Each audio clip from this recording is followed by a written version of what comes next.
దురాస దుఃఖానికి చెడు అని ఊరికేనే అన్నారు కదా. ఒక 9 to 5 గవర్నమెంట్ జాబ్ కోసం మీరు ఎంత దూరం వరకు వెళ్తారు? జైపూర్లో జరిగిన ఒక ఇన్సిడెంట్, 23 years ఓల్డ్ అమ్మాయి ఆశు శర్మ తన తల్లిని తనే చంపించేసుకుంది కేవలం ఒక జాబ్ కోసం. స్టోరీ ఏంటంటే, ఫాదర్ చనిపోయాక తన గవర్నమెంట్ జాబ్ వాళ్ళ ఫ్యామిలీ మెంబర్కి వెళ్తుంది. వాళ్ళ మదర్ నీరజ్ శర్మ తన డిసేబుల్డ్ కొడుకుని చూసుకోవడానికి ఆ జాబ్ని యాక్సెప్ట్ చేసింది. కానీ ఆయుష్ శర్మకి తనకే జాబ్ కావాలని చెప్పేసి పట్టుబట్టింది. వాళ్ళ అమ్మని ఎంత అడిగినా ఇవ్వకపోవడంతో తన అంకుల్ అండ్ కజిన్తో కలిసి వాళ్ళ మదర్ని చంపేయడానికి ప్లాన్ చేశారు. 7 లక్షలు సుపారీ ఇచ్చి ఒక కాంట్రాక్ట్ కిల్లర్ని పెట్టించుకున్నారు. 1 month మొత్తం వాళ్ళ మదర్ డైలీ యాక్టివిటీస్ ట్రాక్ చేసింది. లాస్ట్కి July 3rd రోజు వాళ్ళ మదర్ వాళ్ళ కొడుకుని కోచింగ్ సెంటర్ నుంచి దింపేసి వస్తుండగా ఒక రెంటెడ్ SUV కార్తోని 130 km/h స్పీడ్లో గుద్దించేసినారు. అందరూ యాక్సిడెంట్ అని అనుకున్నారు. అందరూ ఒక పర్ఫెక్ట్ ప్లాన్ అని అనుకున్నారు. కానీ ఇక్కడే అసలు ట్విస్ట్ వచ్చింది. వాళ్ళ రిలేటివ్స్కి డౌట్ వచ్చింది. జైపూర్ పోలీసులు రంగంలోకి దిగినారు.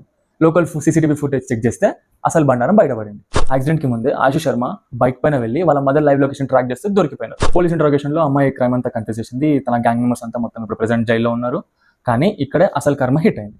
అకార్డింగ్ టు ద రూల్స్, నువ్వు ఎప్పుడైతే జాబ్ కోసం అని క్రైమ్ చేస్తావో ఆ కంపల్షన్ అపాయింట్మెంట్ పర్మనెంట్గా క్యాన్సిల్ అయిపోయింది. సో ఇక్కడ వాళ్ళ మదరు పోయింది, లైఫ్ పోయింది, ఆమె దేనికైతే క్రైమ్ చేసిందో ఆ జాబ్ కూడా పోయింది.